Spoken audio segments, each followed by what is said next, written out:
to go. The white flag is out. And Leroy's got a clear shot at Gladbach. And there they go, into the upper turn. They're on the final lap, about 6 car lengths separate. And here's where it's going to happen. Down the backstretch, and Leroy picks up a little ground on Charlie Gladbach. Leroy getting closer. They're going close to 200 miles an hour here. And Leroy takes him. Yarborough has taken the lead as they go side by side, splitting another car as they go by. At breakneck speed, Leroy Yarborough has the lead on Gladbach, and Charlie now will have to come down fast to the inside out of the number 4 turn. He'll try and slingshot him if he has room. And there's no room there. They come by, everybody standing and cheering. The checkered flag is out for Leroy Yarborough, who takes the lead on the last lap. What a finish.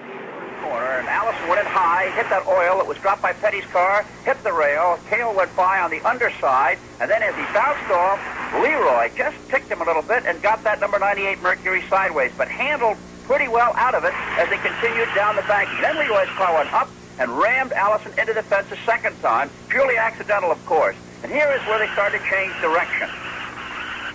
Allison's car hits Yarborough's car, the right front corner there, and then down the track they come. It's a tough break for Allison as his car proceeded through the steel guardrail into the cement wall alongside the backstretch tunnel.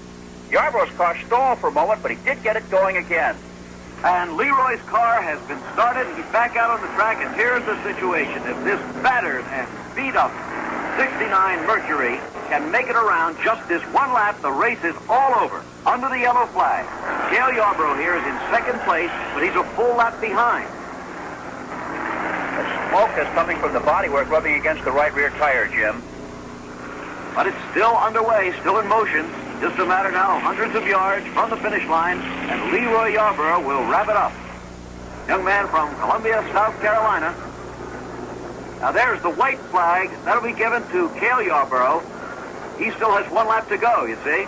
But the checkered is standing by for that car that has not yet quite won the race. Leroy just about making it. There he is, coming into the middle of your picture right now, that white car. He's got about 50 yards to limp through, and here he comes. The checkered flag is out. Leroy Yarborough has won the 1969 Rebel 400 at Darlington, South Carolina. Very soon they'll be getting the white flag. White flag is out.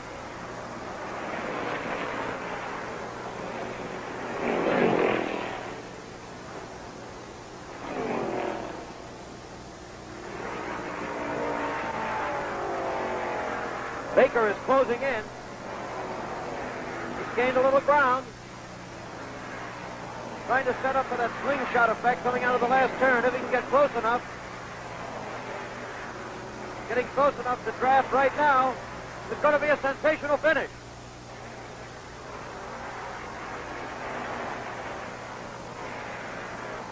Leroy Yarborough going high, may be able to hold on. Coming out of the final turn. Leroy Yarborough, the leader. He's going to win the Firecracker 400. And there it is. Buddy Baker is second. A tremendous year for Leroy. Leroy Yarborough closes in. It's one of those wild Darlington finishes coming up. This is the last lap of this race.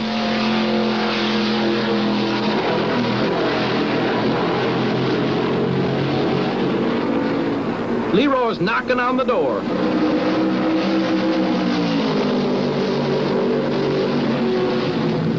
Yarborough takes the lead. Less than half a lap to go.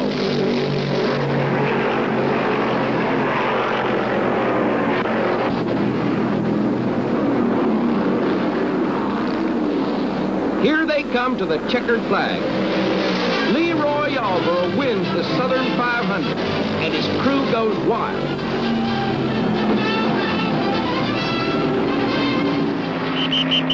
But Pearson's engine has developed a misfire. It is over. Yarborough takes the checkered flag. Pearson is second on 7 cylinders. 17 of 40 cars finish the race.